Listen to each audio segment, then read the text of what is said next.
Assalamualaikum warahmatullahi wabarakatuh. Selamat malam para pejuang cuan. Gimana kabar kalian di malam hari ini?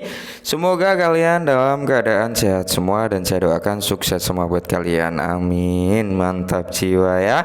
Dan tetap ya kan kawan, secangkir kopi harus selalu ada buat menemani kesempatan di malam hari ini teman-teman, untuk melihat rekondisi daripada keadaan cryptocurrency yang dimana kalau kita lihat bersama-sama teman-teman di sini udah keadaannya sungguh luar biasa ya, dalam kondisi merah merona-rona fik ya, kita sangkut bersama-sama. Tapi nggak apa-apa ya teman-teman, meskipun kali ini kita di posisi sangkut teman-teman ya, yang penting kita cut loss, kita belum mengalami yang namanya 100% kerugian, enggak ya, sebelum kita nggak cut loss. Karena apa, masih ada potensi dia buat recover naik jauh lebih tinggi lagi. Yang penting kita sabar. Oke, jadi di kesempatan malam hari ini teman-teman ya, kalau kita lihat di sini sebenarnya ada beberapa informasi yang cukup menarik tentang XRP ya. Meskipun presentasi harga daripada XRP kali ini di area 4986, berarti dia mengalami penurunan sekitar 0,51% per video ini dibuat ya. Di sini untuk market cap naik, untuk volume di sini cenderung turun ya, karena memang keadaan overall kripto kurang membaik ya. Nah, jadi kalau kita lihat secara TA-nya teman-teman ya. Nah, di sini kita masuk ke trading view teman-teman ya, sedikit ya berbagi sharing-sharing lah ya, kita lihat. Sebenarnya untuk si XRP ini dalam time frame daily ya teman-teman, dia masih di dalam range satu candle bullish, tapi sudah cenderung membuat tren penurunan ya. Kalau kita lihat seperti ini teman-teman ya, bentar kita lihat dari sini teman-teman ya. Kalau kita beri tanda teman-teman, sebenarnya si XRP ini masih dalam satu range bullish ya, walaupun di sini sudah sempat keambil sweep liquidity-nya ya, ini dengan shadow bearish yang cukup tebal ini teman-teman ya. Tapi kalau kita lihat dari time frame, kita hapus dulu teman-teman ini ya. Kita lihat dari time frame weekly. Oke ya, dari weekly-nya. Nah, di sini udah terlihat sangat jelas teman-teman, yang dimana area shadow yang bisa memantulkan harga tersebut adalah area support ya. Jadi di sini ada area resisten dan support yang dimana terjadi reaksi cukup lumayan ya, habis itu mantul ke atas. Nah, cuman kalau kita lihat bersama-sama teman-teman ya, close candle weekly atau mingguan ini sudah terkonfirmasi trennya tren bearish, meskipun dia belum closing dengan full body nge-close satu candle bullishnya ya, tapi di sini sudah tertampang jelas bahwasanya trennya masih kuat turun. Nah, next potensi daripada XRP ini untuk turun ya, dia akan mencoba sekali lagi menyentuh di level kepala 42 ya, sampai di level kepala 40. Ketika area ini nggak mampu tertahan teman-teman ya, karena memang trennya masih tren bearish, keadaan Bitcoin juga masih kurang baik ya, altcoin juga tercekik karena Bitcoin dominance masih terlalu over gitu ya kan. Jadi dia akan ada potensi juga buat mencoba untuk menyentuh di kepala 33 ya. Kalau kalian ingin lebih berspekulasi ya, kalian bisa open posisi di area 35 teman-teman ya.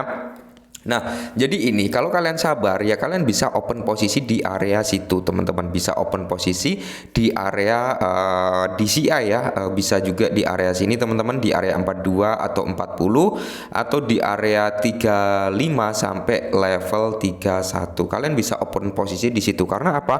XRP ada potensi ke situ sebelum dia melakukan kenaikan lebih signifikan. Semoga saja sih ya, jaring saya di dua tempat itu soalnya ya, semoga saja kena gitu teman-teman ya, karena memang kalau kita lihat presentasi XRP ini untuk masa depan cukup cerah gitu teman-teman. XRP ini cukup cerah untuk masa depannya. Oke, langsung kita menuju ke informasi-informasi yang cukup menarik. Nah, jadi di sini dikutip dari The Crypto Basic teman-teman, lebih dari 210 juta XRP meninggalkan Binance ke dompet tidak dikenal dalam beberapa hari terakhir. Ingat ya, kalau ada perpindahan aset dari bursa ke wallet ya, itu berarti akan ada penahanan teman-teman, akan ada segi penahanan, sudah bisa dipastikan ini untuk di hold mungkin sampai bulan mendatang teman-teman ya, seperti itu. Ingat ya, kalau ada wallet pribadi transfer ke bursa berarti itu akan terindikasi melakukan penjualan. Tapi sebaliknya, kalau dari bursa ke wallet atau ke dompet pribadi ya, itu cenderung ada penahanan teman-teman ya. Jadi kalau kita lihat Walmart, alat pemantau pergerakan kripto berbasis komunitas, baru-baru ini mendeteksi pergerakan signifikan SRP dari bursa kripto terbesar Binance dalam 24 jam terakhir ya. Ingat, perpindahan ini nggak akan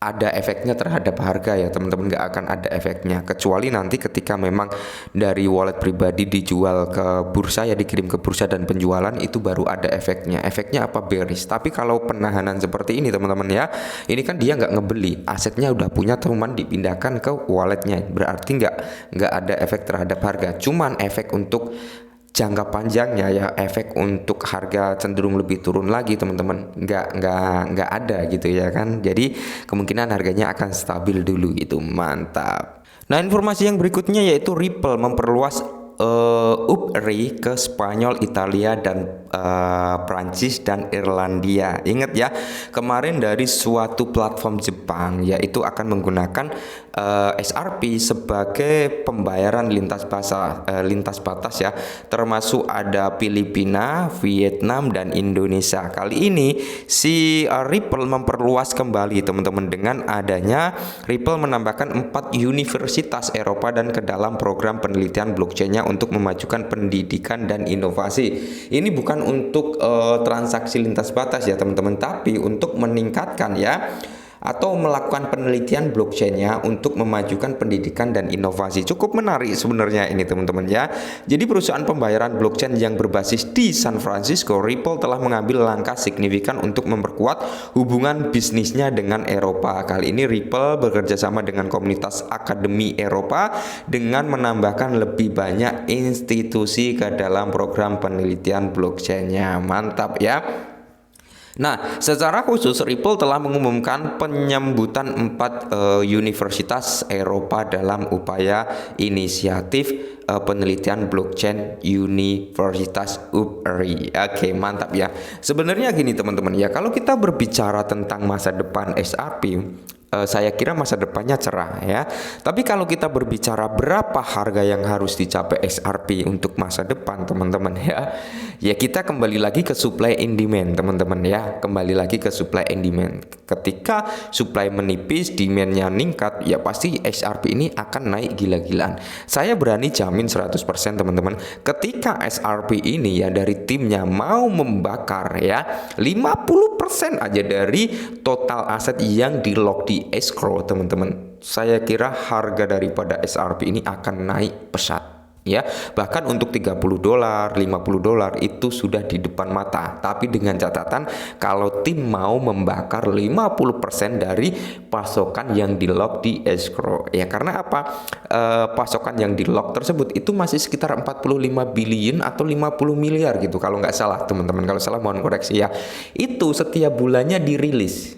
Setiap bulannya dirilis 1 miliar, setiap bulan dirilis 1 miliar. Ketika rilisan tersebut nggak dijual ke market, ya secara tidak langsung nanti akan dikirim lagi ke escrow gitu teman-teman untuk di lock kembali. Tapi ya kan aset yang di lock di escrow tersebut ketika di rilis 1 billion teman-teman itu akan menambah supply ya, untuk masuk ke dalam supply yang beredar gitu. Jadi ya kalau mau harganya tinggi ya harapan kita daripada tim XRP ini mau ngeburn juga gitu. Amin ya. Mantap jiwa. Oke, mungkin ini sedikit informasi ya, semoga membantu. Salam cuan.